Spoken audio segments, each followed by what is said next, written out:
ಕರ್ನಾಟಕದಲ್ಲಿ ಕಳೆದ ಕೆಲ ದಿನಗಳಿಂದ ಸುರಿತಾ ಇರುವಂತಹ ಮಳೆಯ ಪ್ರಮಾಣ ಮುಂದಿನ ಹಲವು ದಿನಗಳಲ್ಲಿ ಕ್ರಮೇಣ ಕಡಿಮೆಯಾಗುವ ಸಾಧ್ಯತೆ ಇದೆ.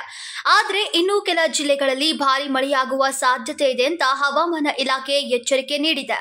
ಮೋಂತಾ ಚಂಡಮಾರುತದ ಪರಿಣಾಮವಾಗಿ ಆಂಧ್ರಪ್ರದೇಶ ಕರಾವಳಿಯಲ್ಲಿ ವ್ಯಾಪಕ ಮಳೆ ದಾಖಲಾಗಿದ್ದು, ಅದರ ಪ್ರಭಾವ ಕರ್ನಾಟಕದ ಹಲವು ಭಾಗಗಳಲ್ಲಿಯೂ ಕಾಣಿಸಿಕೊಂಡಿದೆ.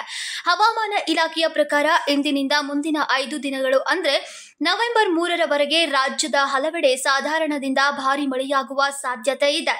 ಉತ್ತರ ಕನ್ನಡ, ಬೀದರ್, ಕಲಬುರಗಿ, ರಾಯಚೂರು ಮತ್ತು ಯಾದಗಿರಿ ಜಿಲ್ಲೆಗಳಲ್ಲಿ ಇಂದು ಗುಡುಗು ಮಿಂಚು ಸಹಿತ ಭಾರಿ ಮಳೆಯಾಗುವ ಸಾಧ್ಯತೆ ಇರೋದ್ರಿಂದ ಹವಾಮಾನ ಇಲಾಖೆ ಯೆಲ್ಲೋ ಅಲರ್ಟ್ ಅನ್ನು ಪ್ರಕಟಿಸಿದೆ. ನಾಳೆಯಿಂದ ಜಿಲ್ಲೆಗಳಲ್ಲಿ ಮಳೆ ಪ್ರಮಾಣ ಹೀಗೆ ಕ್ರಮೇಣ ಕಡಿಮೆಯಾಗುವ ನಿರೀಕ್ಷೆ ಇದೆ ಅಂತ ತಜ್ಞರು ತಿಳಿಸಿದ್ದಾರೆ. ಕರಾವಳಿ ಮತ್ತು ಮಲೆನಾಡು ಪ್ರದೇಶಗಳಲ್ಲಿ ಚಂಡಮಾರುತದ ಪ್ರಭಾವ ನಿಧಾನವಾಗಿ ಕಡಿಮೆಯಾಗ್ತಾ ಇದೆ.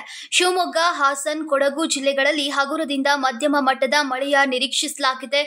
ಇದೇ ರೀತಿ ಬೆಂಗಳೂರು ನಗರ, ಬೆಂಗಳೂರು ಗ್ರಾಮಾಂತರ, ತುಮಕೂರು, ಚಾಮರಾಜನಗರ, ಧಾರವಾಡ, ವಿಜಯಪುರ, ಬಾಗಲಕೋಟೆ, ಗದಗ, ಹಾವೇರಿ ಮತ್ತು ದಾವಣಗೆರೆ ಜಿಲ್ಲೆಗಳಲ್ಲಿ ಹಲವೆಡೆ ಸಣ್ಣ ಪ್ರಮಾಣದ ಮಳೆಯ ಸಾಧ್ಯತೆ ಇದೆ.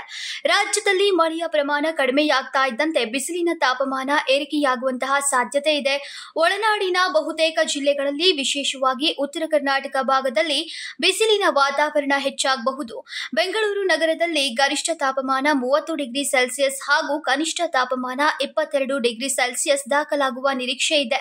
ಸಂಜೆ ವೇಳೆಗೆ ಮಬ್ಬು ಕವಿದ ವಾತಾವರಣ ಕಂಡುಬರಬಹುದು.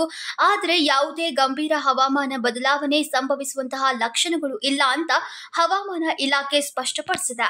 ನೀವು ಸಣ್ಣ ಆಗ್ಬೇಕಲ್ವಾ? ಅದು ಒಂದು ಉತ್ತಮ ಆಹಾರದಿಂದ ಸಣ್ಣ ಆಗ್ಬೇಕಲ್ವಾ? ಪ್ರತಿದಿನ ನಮ್ಮ ಜೀನಿ ಸ್ಲಿಮ್ ನ ಯೂಸ್ ಮಾಡಿ ಯಾವುದೇ ಸೈಡ್ ಎಫೆಕ್ಟ್ ಇಲ್ದಂಗೆ ನೀವು ಸಣ್ಣ ಆಗ್ತೀರಾ. ನಿಮಗೆ ಮಾಧ್ಯಮದಲ್ಲಿ ಕೆಲಸ ಮಾಡುವ ಆಸಕ್ತಿ ಇದೆಯಾ? ಹಾಗಾದ್ರೆ ಕರ್ನಾಟಕ ಟಿವಿ ಡಿಜಿಟಲ್ ಮೀಡಿಯಾದಲ್ಲಿದೆ ನಿಮಗೆ ಒಳ್ಳೆಯ ಅವಕಾಶ. ಆಯ್ಕೆಯಾದವರಿಗೆ ಉಚಿತ ತರಬೇತಿ ಕೊಡ್ತೀವಿ. ತರಬೇತಿ ನಂತರ ಕೆಲಸ ಮಾಡುವ ಅವಕಾಶನೂ ಕೊಡ್ತೀವಿ. ಈ ಕೂಡಲೇ ನಿಮ್ಮ ಮಾಹಿತಿಯನ್ನ ಮೇಲ್ ಮಾಡಿ.